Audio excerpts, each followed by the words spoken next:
make it a better place. It'll take... Hi everybody, this is Tina. Welcome to my video today, you guys. I have a super fun card I'm gonna make for you guys. I've been wanting to try this technique or this kind of specialty way to make a card for a while. So I finally had an idea of what to do. So I'm gonna be using two different stamp sets. For this stamp set, we're just using the sentiment. And it says vampires, witches, and ghosts, oh my. And then on this stamp set, we're just going to be using these little faces right here. So this stamp set, this one is, what's it called? Spooky Fun. It has a ton of different images on it. It's got the pumpkins, which is my favorite, of course. It has the bats that I've used. It has some sentiments. And then it has these little faces that you can put on the pumpkins or different things that has these little ghosts. So this is a great set to have. So let's dive in. I'm even going to use some Copic markers for the very first time on camera. I've been collecting some of them over the recent months and I have not really used them very much. So we have a couple different things here and then it's already scored. I already did that. And so we can fold that and then I'm going to use a bone folder. We're going to cut this. So we need to make some cuts onto this cardstock. So that's why you're so far zoomed out, but I'll zoom you in as soon as we're done. So the first cut we're gonna make is all the way over here at the 1 inch mark. So we have a 1 inch mark right here and we're gonna trim this off. And then right where our crease is, we're gonna take that mark and we're gonna put it at the 2 inch mark. So the crease is at the 2 inch mark. And then we're gonna trim this piece off, okay? So now we have this, and it looks like this. It looks really funny, right? So let's zoom in and we'll get started doing everything we need to do. We are going to make a window card. So the next thing you're gonna need is a piece of acetate or window card type piece. We have window sheets. I'll link those on my website if you wanna pick some up. This is cut at 3 inches by 5.5, and it is going to go right over this card. And we're going to do a couple other things.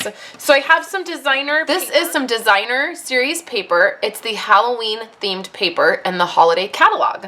I've cut this at 4 by 5.25. So it's going to have a little border on it. And I found when I was making this that it is best if you have a little bit of a border because then it's clear that there's a window panel. So I did this in a Halloween themed card and then a fall themed card. So I'll show you that card at the very end of the video.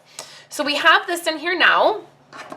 Now the next thing is that you're going to want 2 pieces of basic black cardstock. Now this black cardstock is going to go right here. And then this black cardstock is going to go right here. So you want this piece to be the same amount of this panel, which is 2 inches.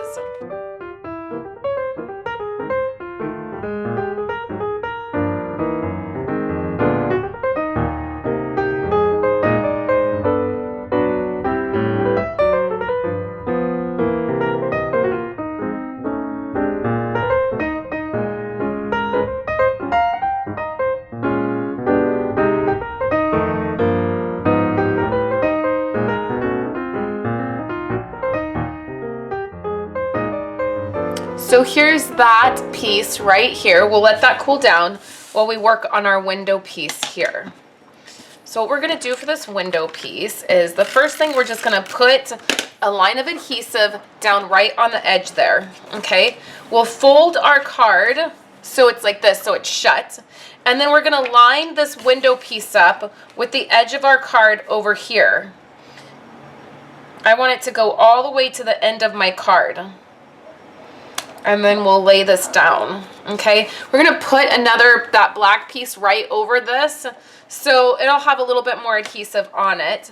Now you could leave your panel like this, and on the fall card that I'm going to show you, I don't put anything here on this side. I just leave it open.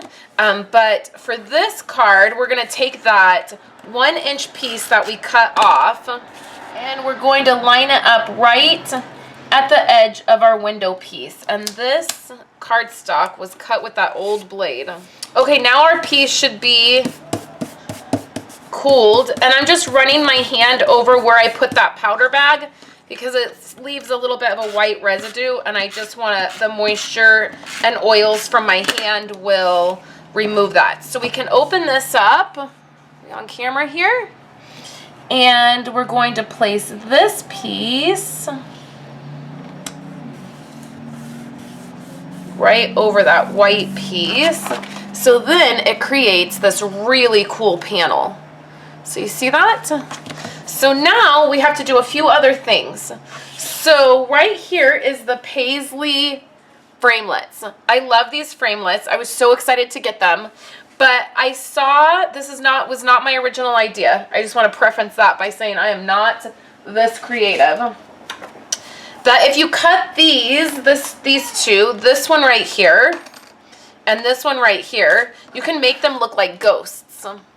So that's what I've done. I'm going to need 2 big ones and a little one.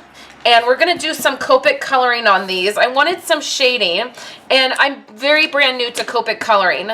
So I have a handful of Copics.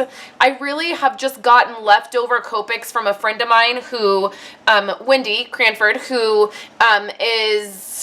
she's a team member and she's a close friend. She's into Copics. And so every time she ends up getting a package of Copics that has an extra Copic in it that she already has, she just ends up like giving it to me. And so I have a bunch of random ones. So here I have a couple of the grays. So this is C1, C5, and C3. And I thought I would just play around with it and see what I could do. So I've learned a lot from like watching Christina Warner or Sandy Alnock, I think is how you pronounce her name. I love the gal Kelly something, I forget her last name, on YouTube. I like her videos as well. So I just kind of did whatever I thought I should. Okay, so I took the darkest one and I made just a very thin line all the way around it. So like the outside.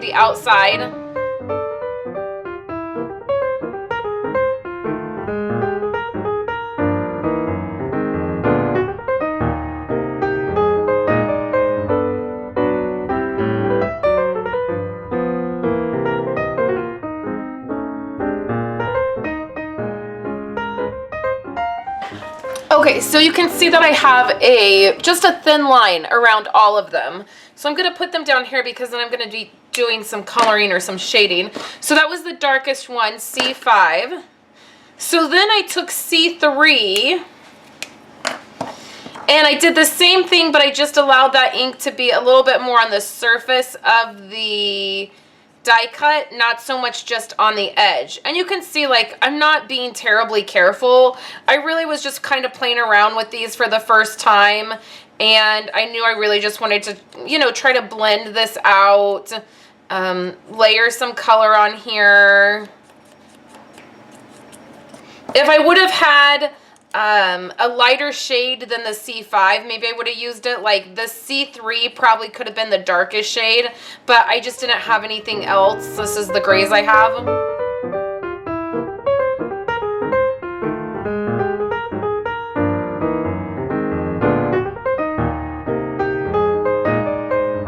Okay, so now that I have that color on, I'm just taking this lightest Copic, this C1, and I'm just going to try to blend the big mess out of all the stuff that I did. And I do end up pretty much going over the whole thing and making it like a gray. This I was probably a little heavy-handed on. But again, this is the first time that I've really used Copic markers for anything. I'm leaving a little bit of white up at the top, like not coloring it all in. I've heard that's a nice way to leave a highlight. Again, I don't know. You have to watch somebody else's video for expert Copic use. This is me just using what I have and doing what I want.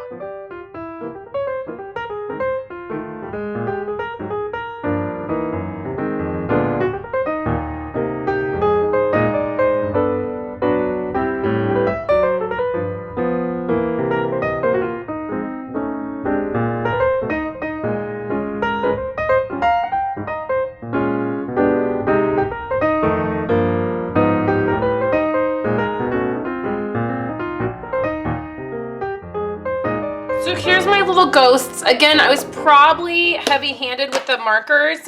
And if there's anybody out there that uses Copics, and you can tell me if I did a good job or a bad job, that'd be great. Like, I'd love the feedback since I'm pretty new to Copic use. So I'm just going to get in here and I'm going to get a couple of these little faces. There's a larger one and then there's a real tiny one. And then let's use Memento Black. Well, for the tiny one, we'll do the tiny, tiny face. And then for the larger ones, we'll do the little bit larger faces. And I'm kind of just angling them, kind of different angles. And I stamped them where I left a little bit of white. So now we're almost done with this card. We can bring the card back over. We'll zoom out a tiny bit for you guys. And then we can add these ghosts. Now, of course, I have to add a couple dimensionals to a couple of these. I think the larger ones I will add dimensionals to. And then the smaller one we will just lay flat. So one, of course, is going to go here, right by the sentiment. Now, my sentiment is a little bit crooked. That's what happens during filming when I'm not right directly over the image. So then I probably should have done this little ghost this way. So it could have came this way. So I could do this little one here and then the bigger one on the, I think that's what I'm going to have to do. Because it's going to look funny if this is right on the edge. We need one looking in this way. So I didn't plan that very well. I wasn't thinking. Okay, so right off the edge there. So now it's in that little window piece. What do you guys think? So cute, right? Oh, I just love this card. It's one of my favorite cards I've ever done. Okay, so there's this one. And then let me show you the fall one I did. So this is the fall themed one I did, and I just left that window panel with nothing on the edge there. So you can see that it opens up and it has that copper embossing, like it's that foiled paper from the fall paper. And then this is just a pumpkin. This is the circle, the oval framelits. And then this is a punch. I'm going to be showing you guys how to make this in a couple weeks. And then this is from a different stamp set, and it says, today is the perfect day to be happy, and any time that there are pumpkins around, it is a perfect day to be happy, right? The fall is here. It's coming. So I hope you guys enjoyed seeing these cards. There'll be a photo on my website where you guys can pin them to Pinterest, save them for later. And then there's also a supply list on my website of all of the supplies I used. You can pick any of those up in my online store. So thank you guys so much for hanging out with me. I loved doing this card. It was so much fun. I hope you guys have a great week, and I'll be back later this week to share with you guys more projects. Thank you guys so much for hanging out with me today and sticking with me to the very end of my video here. I have 2 other videos you guys can check out. I have a birthday card that I made, and it has the little popcorn die that I did. It was for a teacher's gift, so it had little chocolates in it. And then I have some Project Life organization. This is how I organize my card core kits. And I desperately need to get back to my Project Life album. I'm missing it, and it is behind. So I'm hoping to dive into that with you guys this week. I hope you're having a fabulous day, and I will talk to you guys later.